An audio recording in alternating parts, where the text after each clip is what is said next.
Real vibes, real shit, real stories.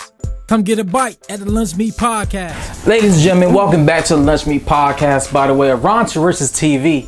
Today we have the beautiful Queen Ray from Columbia, South Carolina. She's a hairstylist, one of the best in the state of South Carolina. That's me, the best. The best. Yes, the best. So Allure Studios Beauty Bar. Yeah, you can come here and get any service you need, and you definitely come get service by me, ANNESSIARAE Beauty LLC. We're walking into our second year, and we've been blessed so far.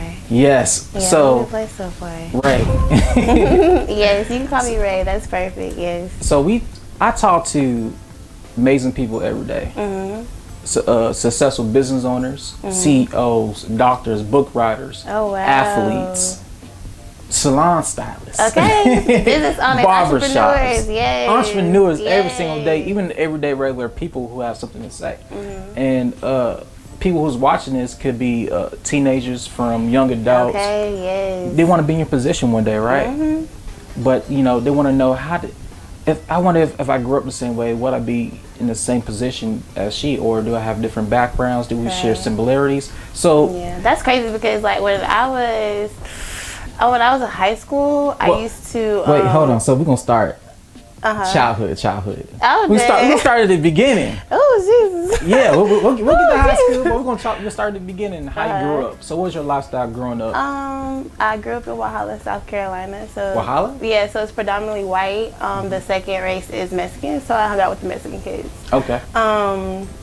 Definitely grateful for the education. Super racist, so put some hair on my chest. It was good, but I didn't like embrace my hair. I didn't like hair when I was growing up. I was a tomboy. I played sports. I did not do my hair. Had braids and stuff. Maybe like a sew-in here and there, but I wasn't. Little Chloe. Yeah, absolutely. Yeah, I was not into that. I was still worried about getting a basketball scholarship. I wasn't even. Yeah, I wasn't worried about getting no money and none of that. So. I mean, it's definitely like an evolution. I was just talking to my best friend about that yesterday because she was like, do you think that we would have ended up in the same place? Like, I was like, no, I would have never thought I own my own business and like, travel whenever you want to, take off whenever you want to. I never thought that would have been my life. Correct. Yeah. So your parents plays a big part in who you are today. So talk about how you was raised from your father's side and your mom's side. It's definitely more so like my grandmother had like a bigger influence and like stuff like that. My childhood was it was light and dark. Better now, but yeah, my grandma's not here anymore. But she actually passed last year. All right, shout out to the grannies who brought the soul to us. Yes, I appreciate her so much. It's actually hard to talk about. Yeah, she definitely played a major role in my life. She taught me how to be a woman. She taught me how to handle my business. Right. Grandma didn't owe nobody. Grandma had money in the bank, land in her name, and her bills was paid, okay? Yeah. So, like, I love the way she handled herself as a woman. I love that. I aspire to be like her in so many ways. So, yeah, she definitely played a major role. When I graduated, she actually passed away. So, yeah, when I graduated from college, she actually passed away. So. But she did see you walk across the stage. No, it was COVID. So, I'm a COVID baby. I'm a COVID baby. So, it was more so like the diploma got here and I told her I was done, and then like maybe a week or so after, her health declined rapidly and she was gone. Yeah, she was gone. My grandma was gone. Oh, wow. Yes, my grandma was gone. So shout out to, rest in peace to the grannies and you sleep with the angels. You know rest what I'm in peace, saying? yes. Grannies plays a very important role in people's lives. Yes. So. She helped me out with a lot. I wouldn't have made it without her, I promise. Never would. I swear. You can say that song because I swear I wouldn't have made it without that lady. Yeah, she was great. She definitely taught me work ethic. Right. Growing up in the country, in the fields, summertime, we planting, we picking, we harvesting, we hoeing, So you was in the actual farm? Oh yeah, my grandma had a garden every year, like, and it was not just one, it was 2 gardens. It was huge, like, we out there for hours, hot sun. But she always gave us money after, so like work ethic, and then you get paid after. So it's like always gave us something to work towards. So that helped me out a lot. So work ethic and everything, right? What were some words that you always remember that she gave you, like always stick with you till today? It's words of wisdom, even a quote. Be still. Be still. Be still. You ain't gotta be everywhere all the time. Be still. Cause that helps me out a lot. Even now, like I want to go. Right. Like I've probably been at home like 4 times this month, but this month I'm gonna stay at home because it's time to rebuild. You can't just be everywhere all the time. You got to take time to rebuild and structure so that when you do go out, then you're prepared. You know what I'm saying? Right. Okay. Yeah. Be still. Yes. I heard that be one still. before. Yes. So, be still. Your granny raised you, right? You raised uniform. You're going to high school.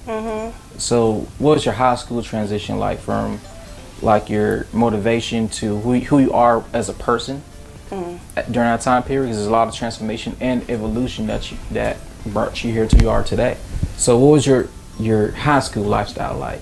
High school, I did a lot of sports. So when I transferred, when I transitioned from high school to college, that was actually the transition where I started like discovering hair. Right. Because when I went to college, grandma paid for, food if you need it. Right. Little something if you need it. You're not getting your hair done, no. Like, Correct. she's not paying $200 to get your hair done, no, because that's not something you need. Like, she was big on necessities. So, I got tired of walking around looking crazy. I was like... I mean, yeah, that's why I got a comb and all that. Okay. So, I was like, let me figure this out. And I went on YouTube and I figured it out. I was like, all right. I started doing my hair. And then I was like, oh, wait, I can make some money off this, and other black girls at the school. Because I went to Limestone College first. Okay. It's university now, but when I went there, it was Limestone College. And it was maybe like, it was a smaller black community because it was a PWI. So it was like maybe 10 black girls.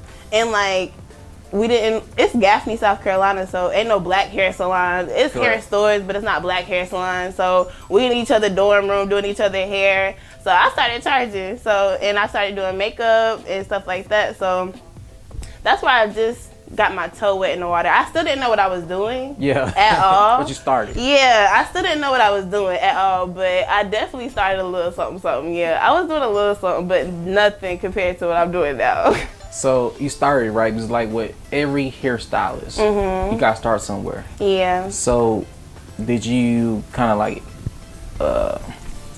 persuade your friends to let them do your hair, or did you like, hey, did you start off on the doll? A lot of people started on the doll. No, I had a best friend at the time. We're not friends no more, but I had a best friend at the time, and I did my first sewing on her. I did she didn't go to nobody else but me. Right. I did her hair all the time. Yeah, I did her hair all the time. So that's what I didn't have a doll, but I had her. Like I would always do her hair all the time. Like any style I wanted to try, anything, we just did that. So why you think? I think it's just from the woman's side, right? You know how y'all have friends just for a moment, and does it become your best friend?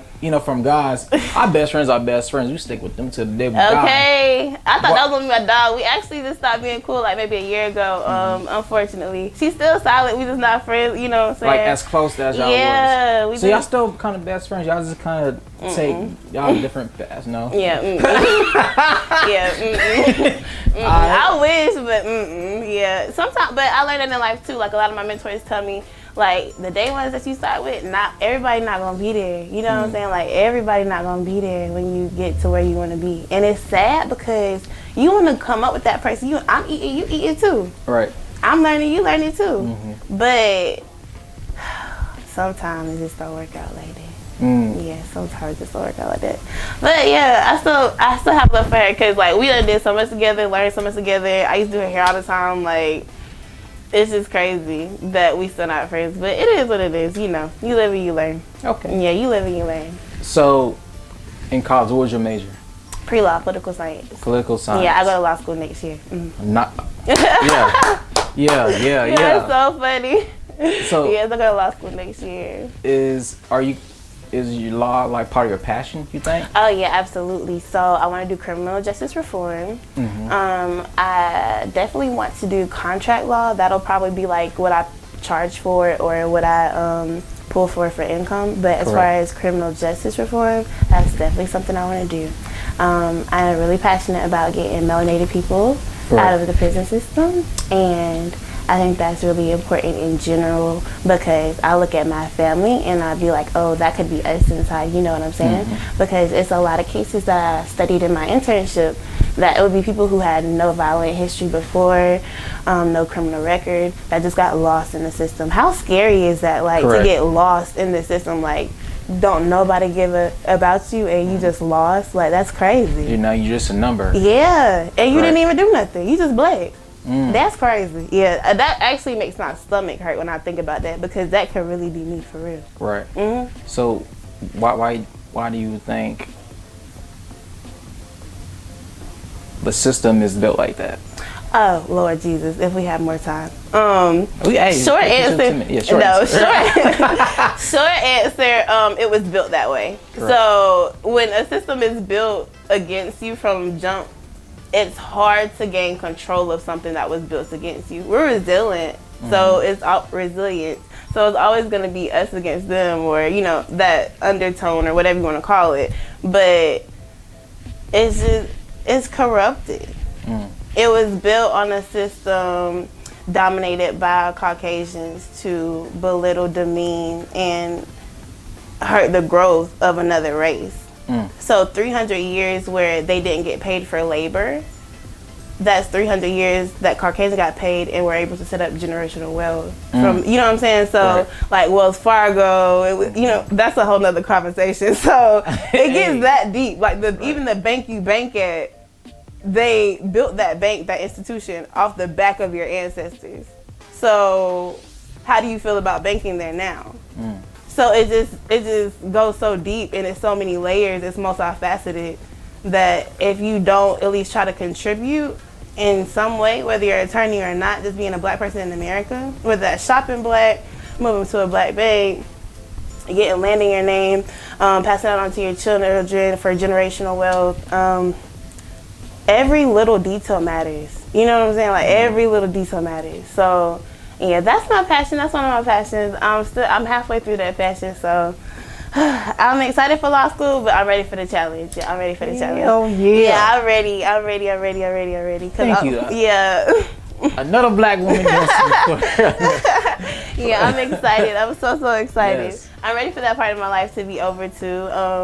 Only because school is definitely like it takes time from your business. Like, when you go in school, you're in school. Like, you do your business, but it's definitely on the back burner, and that's something I don't like. I've been enjoying my time since I graduated, so I can really put my time into my business and make the money I want to make and hit the goals we need to set and just structure it better and stuff like that. So yeah, I'm excited, but I definitely want to get a couple more things done before I go straight law. I'm excited, but yeah, I'm excited because this ain't going nowhere. I know, like, my children gonna eat off this. I know, yeah, so I just know that it's gonna be like a juggle, you know. But it's gonna get done. It's gonna get done, like always. Yeah, so, it's gonna get done. Doing hair for the young girls or people just started in the industry, what's some tips and advice you can give them from day one start off? Don't like half do it. I don't know if I'm crazy, but don't. Yeah, shit. Oh, okay. Yeah, don't have acid, because if you have acid, you're gonna find yourself going back and doing the same thing that you already did, but you're filling it out because you have acid the first time. So I say that, and that's with everything, from your business name to filing your LLC, everything. Do everything. Cross your T's and dot your I's for real, because you're gonna have to redo it anyway. It's not a skip. It's not like everything is fast now. It's not like quick grits. No, like, quick grits. Hot water to it, you know what I'm saying? No, it's real. Like, you really gotta take your time and do it. And I was just trying to help this other little girl like start her lash line, and she was wanting to skip all these steps. I'm like, you gotta really go back and do that, because they really go ask you that on your tax information. You know what I'm saying? Like, it's just stuff like that. Like, it ain't no fast forward button. Yeah, It's not a fast forward button. So take your time. Plan out everything. When you're looking for vendors, take your time with that too. It's not like you're gonna take any losses. Like, you know what I'm saying? Like, the wins have to be with you. Like, I just spent $200 on a vendor. Correct. I spent $600 more to actually get the hair. Right. So I'm $800 in. Correct. I only made $500 back so far. And half of it is trash. So I have to throw that away. You know what I'm saying? I can only use a little bit of it.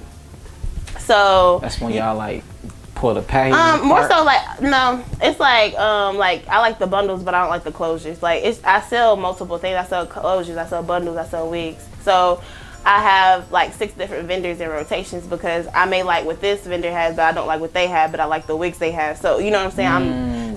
You have to have your. So it's not just like, oh, I have one vendor and that's it. No, you need to have 6 because one might not have what you need when you need it. One, I got that send me out hair.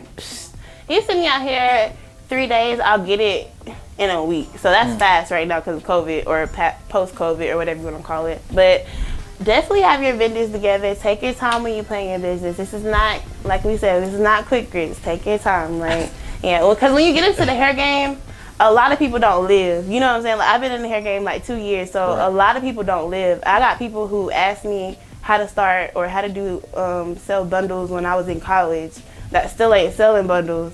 And they asking me the same questions that they started 2 years ago. Yeah, I'm just like, I give you the blueprint. Yeah, for real. Like, I met this girl. I'll never forget. I was going to I was going to AT&T in Orangeburg, and this girl that asked me around the same time I started my business. I had made a little money because it was homecoming, so I was like, I'm getting me a new phone. Right. So I went to go get me a new phone. She was like, oh, you still selling hair? I'm like, as I'm counting my money, I'm like, yeah, I'm still selling hair. Yeah, I sure am. So it's just like, everybody not cut out for it, but that's just business period, like entrepreneurship period. It's not for the weak. So be strong, take your time. Find your passion. Okay, yeah. Even if it's not your passion, I feel like, and you can make money for it, because that's what people get messed up. Like, just because you follow one passion and that's your passion, doesn't mean you can start 3 other businesses and that not be your passion. Your passion could be making money. You know what I'm saying? That's what my passion. Okay. You know what I'm saying? You are so funny. Yeah, but that's what I tell people all the time. Like, I know my passion is, of course, my first love law. But hair is gonna pay my bills. Correct. I can I love when a person leave my chair and like, oh, I look brand new. Like, oh my God. I'm like, yeah, girl, come back anytime. I love that. That's my favorite part. So, because like once you start something, you may find your passion inside it later. You know what I'm saying? So that's true. Yeah, just take your time. Yeah, find your passion. That's about it. That's all I can tell you. All right. So, quarantine, pandemic, right? Oh Lord, was a big thing. Yes, it was. The salons was closed. Salons was closed, right? But yeah, the salons was closed. People was open, as in, I'm talking about relationships. Mm-hmm. So you as a boss queen yourself, right? Like, if a guy wanted to talk to you, this is for the, I'm not sure you're single enough. If you are single, okay, single. So, as a owner, as business owner, black business owner, woman business owner, what do you see in potential guys that you may talk to? What was you looking for? Nothing, because nobody my age has anything to offer me. That I have found, and this is speaking from my experience, because I'm a person that either we in it or we not. Because when I break it down, let the world break it down. Only because when I wake up in the morning, I'm making sales. I'm clocking into the salon. I gotta clean it. I gotta prep I don't have time to. Hey, baby, what we talking about? Right. What are we talking about? What are we talking about on this phone? Like, I need to, like, if it's gonna be that's fine. Like, we could be best, that's fine. But I don't like when I'm in a relationship and I feel like I'm spoiling myself and you too. So it's more so like I can't find a guy that matches my pockets right now. And it's not more so I have the most money. No, it's I'm generous and I make sure you feel like I want to be treated. You know what I'm saying? So I don't find nobody that's like on my type of time, like. So, all right. And nobody wants to take you serious. Like, that's the thing. Like, you gotta take this shit serious because niggas will play with you. Right. They'll play with you and play with you. And even have you meet their mama. Oh. And not mean nothing. So it don't matter. Like, it really, and that has taught me, like, worry about your bread. When the bread come, like my old head told me, when the bread come, the niggas gonna come anyway. Right. When the bread come, the bitches gonna come anyway. So I'm just focused on my bread right now. I ain't got time. I'm so tired of giving this nigga a chance and giving this. I'm tired of that. Right. I have pumped the brakes on that. Yeah. So it's all about focusing yourself. Oh yeah, it's definitely about the Benjamin Franklin, the paper, get my business together, studying for law school, like all that. Yeah, that's what I'm worried about. So I think I spoke to someone about this. So values or security? Security first. than values. Because if you got a nigga with values, that's cool. Like, that's great. But what's that gonna do? Like, I mean, hey, that's cute. Yeah, that's cute. But like, when it comes to, you can't take the values to the bank. You can't take the values to, you know, the water bill is due. Like, right. Like, hey, you can walk up to the baby, I got some value for you. I don't know what to tell you. Yeah, I cook. You know what I'm saying? Right. Because I don't like, when you're with me, you don't have to worry about nothing. So I want to feel the same. And I only felt the same one time in my whole entire life. And that was when I was at Limestone. So yeah, and that was a very, very long time ago. So it is what it, like, I ain't tripping because I know, like, you know what I'm saying? Like, you cute, you know how to make bread. That's going to come later. Right. Like, that's what all my older clients told me anyway, so they told me not to worry about that. Oh, you be straight. Right. That's a good thing about having the older clients, because they're going to put you on a game about the stuff they already been through. Correct. Okay. Yeah. So, back on track to Salon. All right. So, once you, what do you see your cosmetology? Cosmetology. Right. Business in the next 5 to 10 years, and where do you see yourself in law during that time period too? And how would you think you combine yourself doing both at the same time? So what I plan to do actually is franchise it. Okay. So hopefully in my head I will have salons set up and it's going to be more so like a late night spot. In Atlanta they're doing spots that are like 24 hours. No. What? More so like walk-in shops, like walk-in weave shops. Like, you don't have that appointment, you just walk in. It's like a fast service. Like, it's kind of like a assembly line, if I want to say, because they have like a wash section, then you go to the braid section, then you get to, it's like, it goes like clockwork. I would like to do that for 24 hours because, or maybe like from 7 to 3 a.m. or something like that, because who else, you know what I'm saying? Who else doing that? And it's copyrighted, so if y'all try to sue me, I'm a lawyer, so don't play with me. Yeah, don't play with me. That's the best part. Yeah, so that's what I want to do on that side. So I want to franchise it, and obviously sell my bundles in there, stuff like that. But on the law side, I don't know about conjoining them because I've been doing so well having them separate. And I don't know how you can join them, but I do know that I want to do both. Like, I want to have a law firm, and I want to do it like for criminal justice reform based and stuff like that. So I know I will have one. I just don't know if it would be as like franchised as my, because it's gonna be like my hair is gonna be more commercial, you know, like more for everybody. And for my law, I'm specifically targeting the criminal justice system. Correct. So it's more so like, I'm not gonna be doing everything. That's literally one of my passions for real. So I don't really care about the money when it comes to law. I don't really care about that. It's cool, but I know what I'm doing law for. Like, I know I'm supposed to like help us get out of jail, break us from bondage, you know, stuff like that. Because it's too many of us in there for no reason. Right. Or if it's too many of us in there for like nonviolent crimes that he was just trying to feed his family. I just watched this 23-year-old maybe like a year ago get 20 years in prison. He gonna be 43 when he get out of jail. That's crazy. Not knowing life. Yeah, that is crazy. And that's not even fair because you have the same white collar crime affecting way more lives. Correct. Shooting up fucking schools. Absolutely, yeah, stuff like that. 5 years and maybe a mental institution. Yeah, that's crazy. So I just want to I want to specifically target us and helping us. Okay. Yeah, I want to, with my law, I want to specifically target black people, melanated people. And honestly, you know how some black people or white people and Mexican people hang around us a lot and just get in the same situations? I would help, you know what I'm saying? Like, but I definitely want to be here for us first because I feel like people don't stand up for us. So I feel like it's important to really focus on that. So what you think about the George Floyd case? Oh my God, I can't honestly like. It makes me want to cry when I think about it, only because like when I look at us get shot, it takes my breath away. And it makes my stomach hurt. Yeah, it makes my stomach hurt, and I can't watch it no more. I think the last one I watched was Trayvon.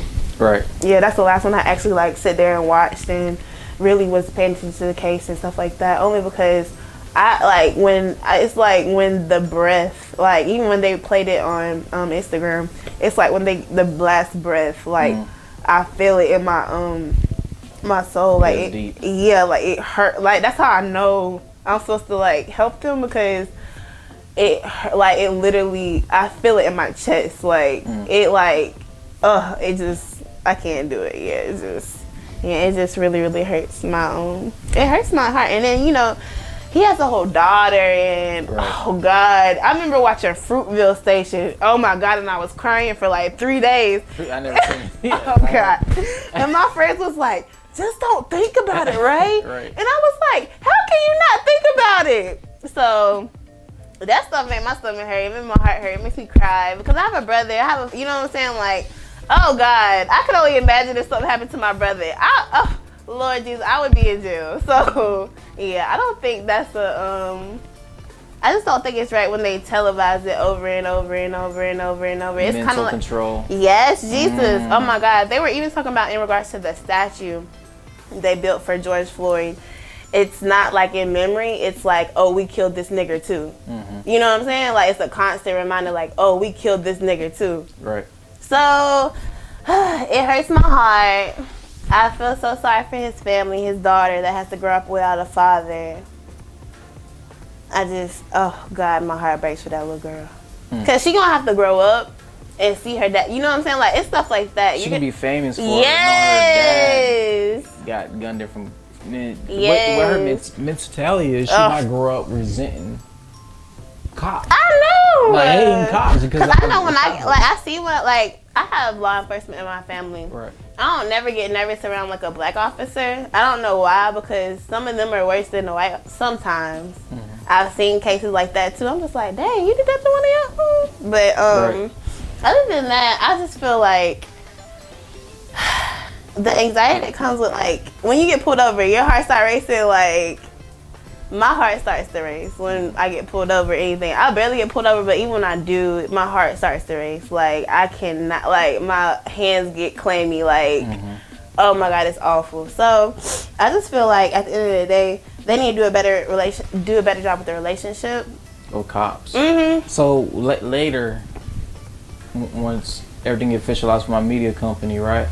I'm going to actually go to police departments. Oh wow! And talk and have like give open dialogue. Yeah, like give a. I'm talking. All the cops could be in one room. In one room. In one room, I'm like, hey, raise your hand if you're really uncomfortable around black people. You think they're gonna be honest?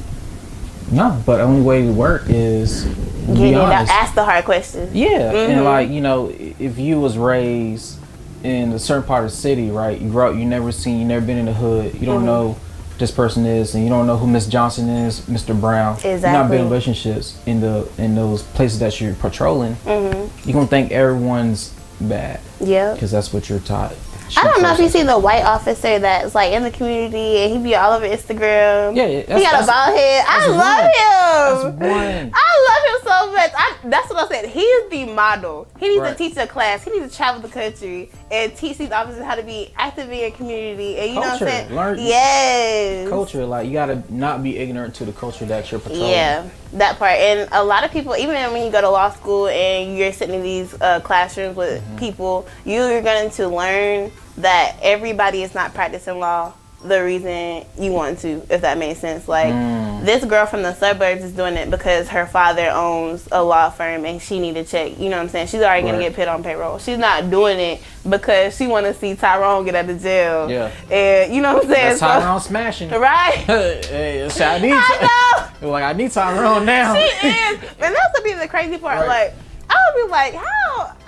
That's a touchy situation. Like, even growing up in like the high school I went to, even me being a black girl, like the white boys would want to date me. Like, I remember this one white boy. He was like, "Oh, I always wanted to kiss one," and I'm like, "What is one? Like, what are you talking about?" He's like, "A black girl." I'm just like, "I know you." This is it. Like, I was just like I don't know. It was just crazy because now you're a fetish, or now you're like a fad, or something, a check off the bucket list. You know, so it just. It don't sit right with me. It just doesn't sit right with me. It don't sit right with me. Yeah, I always been like that. So that, you think that'd be great? Start that program up, just kind of relearning or unlearning what cops thinks first about different cultures. That way they probably have a hysteria like we do. Right, exactly. They probably really scared. But you gotta know how to handle yourself. You know what I'm saying? Like, don't put the badge on if you scared. Right. That's not the job for you, because some white officers are not scared. But they're really cool. They handle situations really, really well. There's some young, naive, don't really just want to, you know, they was bullied growing up. So they want to, you know, put those power against someone else and use that. Exactly. We have a lot of work to do, but it definitely starts with us. It definitely starts with them taking ownership as well. There's a new phrase out right now that's really popular. It's called white fragility. And basically what it means is, shut up, stop crying, it's not that bad. Right. White fragility. And the white people are reacting to it in a way like, it's different, because some people are saying, some white people are like, oh, stop using your white fragility. And then other people are saying like, oh, I have it. Like, you know what I'm saying? Like, oh, I have white fragility. Like, it's just different seeing the terms they create to make excuses for themselves when it comes to like the black experience or understanding our perspective or understanding our culture. It's definitely not going anywhere. Yeah, that's why I keep telling people, like, it's not going to change. They're going to put different labels on it. You know what I'm saying? So, it's 2021. Yeah, it's not. It's 2021. New shit. Well, new shit is happening. I'll tell you that. New things It is happening. Because we just blacked out the Olympics. So, new shit is happening. But it's definitely a long road to go. But it also starts with us in the mind first, because our mind was so broken through generations. So we have to rebuild our mind first, because black people at home, black people in that small town, they think really small. And that's another thing I learned. Like, I went to Limestone, that's a PWI, transferred to South Carolina State University, that's a HBCU. Correct. Going to a PWI and going to a HBCU is two different things. It's a mind thing. Because at a PWI, you're taught to be a worker. And at a HBCU, you're taught to not only be a worker, but a owner, a move shaker, a shapeshifter. You're there to really take your no's for yeses, and make yeses into more yeses. But at a PWI, like, it's taught like, that's it. If it's no, it's no. Try, you know what I'm saying? Like, it's not, because because when I have the relationship with the guy at Limestone, I could tell, like, his mindset and my mindset it was like changing fast. Like, it was two totally different things. And I sat back and I observed, because we were in a relationship for like maybe 3 years. So I sat back and I observed like how they treat students at a PWI and how they accept it. If you try to treat a black person like that at an HBCU, we would like, hell no. Yeah, are you crazy? What the fuck? Yeah, are you crazy? Right. So it's just different. It's really, really different. And it's also an environment where you don't have to worry about being black and going to school. You just worry about being in school. Right. That's it. Exactly. Education. Yes. So that's what I was trying to tell, like, my ex in the relationship. I was like, I don't have to worry about just being black at school. I could just be a student. Like, you know?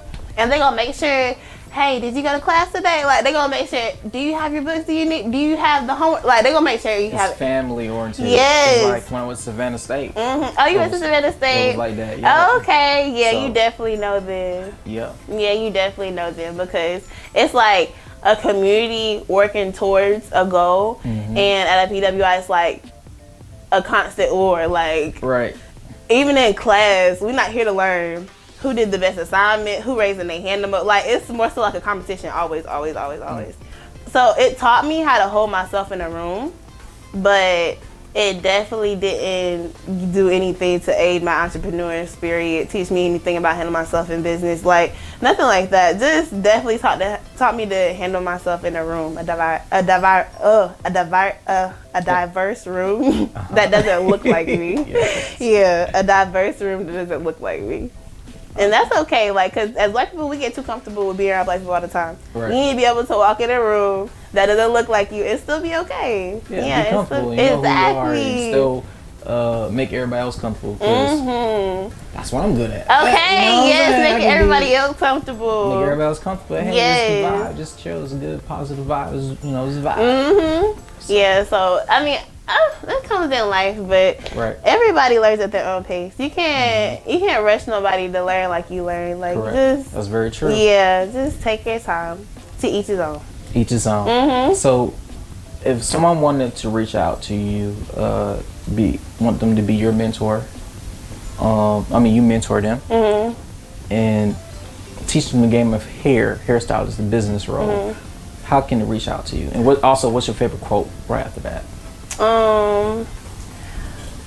You can definitely reach out to me on my Instagram, ANNESSIARAE, ANNESSIARAE. I'll probably have classes loading soon where I'll take on people to learn, only because I'm doing a lot right now.